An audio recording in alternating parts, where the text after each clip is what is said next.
आमची पात थोड्यावर आली ग सईबाई ग बाई, बात कापतानी वेळ कसा वई ग वई सईबाई.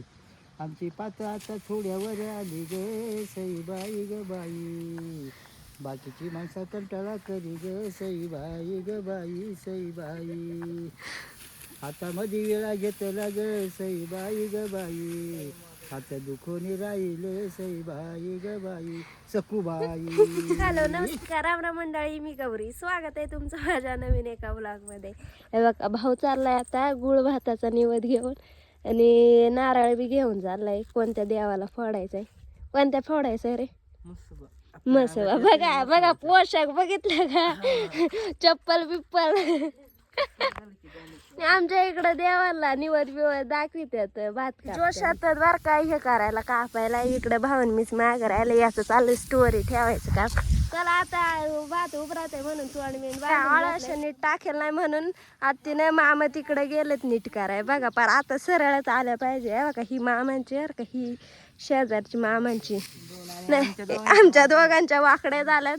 तिकडे बी वाकड्या होईल. मामाने सरळच केलं. आजचा दिवस फक्त भात कापण्याचा नव्हता. आजचा दिवस आम्हाला पुन्हा एकदा मेहनत, एकता आणि कष्टाचं खरं मूल्य शिकवणारा होता. भात कापताना एक गोष्ट सतत मनात येत होती, जीवनात कोणतंही यश असं अचानक येत नाही. जशी भाताची रोपं महिन्यानुमहिने उन्हा पावसात उभी राहून तयार होतात, तशीच आपली स्वप्ने सुद्धा धीर, सातत्य आणि कष्ट मागतात. आज भात कापताना आम्ही फक्त शेत साफ केलं नाही, स्वतःच्या मनातील जिद्द पण नव्याने उगवली. नात करते का मोबाईल बघायलाच लागते. पात थोड्यावर आली ग सईबाई ग बाई, बात कापतानी वेळ कसा वई ग वई सईबाई.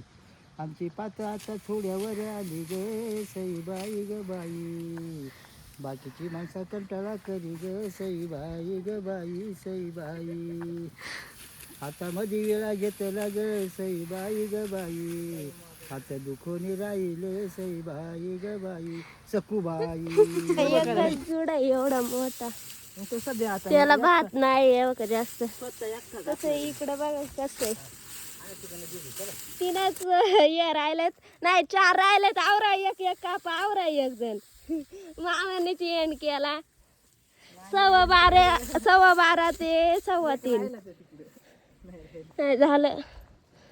सगळं कापून झालं. तुमची झाली का नाही याच्या आणि कमेंट मध्ये नक्की सांगा. आणि व्लॉग आवडल्यास लाईक, शेअर, कमेंट आणि चॅनलला सबस्क्राईब करा. भेटूया पुढच्या व्लॉग मध्ये.